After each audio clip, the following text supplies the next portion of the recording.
Og så er vi lige ved at undersøge. Vi har fået så mange papirer, og et af papirerne skal forlænges.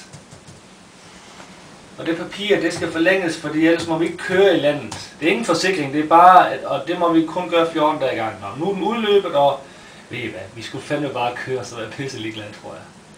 Men nu bruger vi alligevel tid på det. De siger hernede på hotel, vi skal gå på ambassaden, men det gider vi ikke. Det gider vi måske ikke, ja. Det er det her stykke papir. Ja. Kommer det til at skabe problemer? Njet.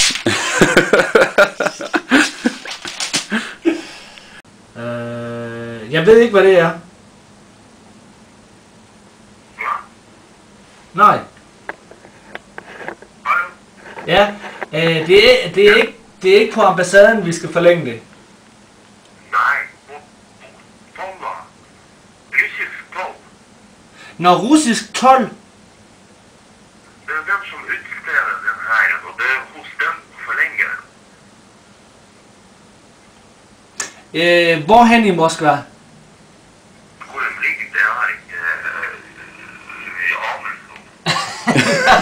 Nej, det har jeg heller ingen anelse om.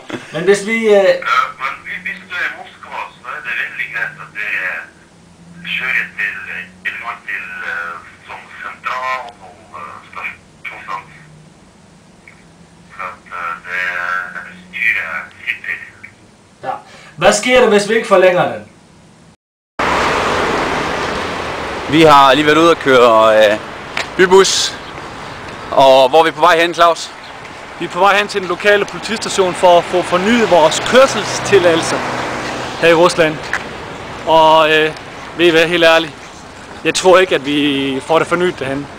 Jeg tror, vi har brugt rigtig lang tid for at få lov til for at finde stedet. Og der mødte vi nogle drenge, og de har været skide søde for at hjælpe os at komme herhen. Jeg garanterer for, at vi ikke får det fornyet. Men lad os nu se. Vi er simpelthen ude at køre i en politibil. På vej til et pas. We can't find the number from the hotel.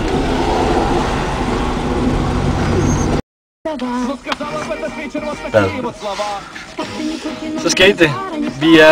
Det lykkedes for os at komme ind i en politibil.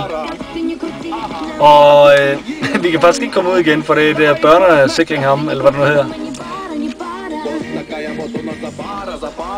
Men bortset for det, så vil de jo bare hjælpe os. Ja. Vi er stadigvæk ved at på jagt for at få forlænget vores køretilladelse her i Rusland. Som udløb i går. Vi skal faktisk kun bruge den 2 dage mere. Men flink politimænd og fuld gas i latte, så er vi afsted. De bruger energi på os, det må man sige. Ja, så er vi sluppet fri fra politiets varetægt igen.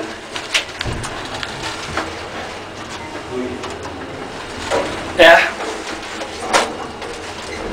Altså de her politimænd, de var sgu ikke korrupte. De var tværtimod meget behjælpelige. Hamret rundt i laderen med os. Tilbage til hotellet.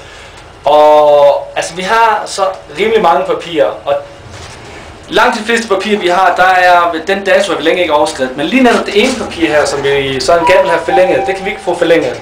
Det er ingen, der ved. Det er ingen, der kender det. Men de kan godt se, at... De kan godt se, at det er russisk papir. Jeg blev en lille smule nervøs, da politimanden han spurgte, om det var nogle dyre motorcykler, vi havde. Ja, det spurgte han, om det var small og big, for det kunne godt være, at de var svære at få ud af landet igen så. Ja. Og det lød så lidt som om, at det måske var nemmest bare at lade dem blive herovre. Ja. Nå. Men det ender altså med, at vi bare, de synes bare, vi skal køre hen til grænsen, og så siger de, at vi nok kommer til at skal betale lidt for at komme ud. Ja. Så vi håber det bedste. Ja.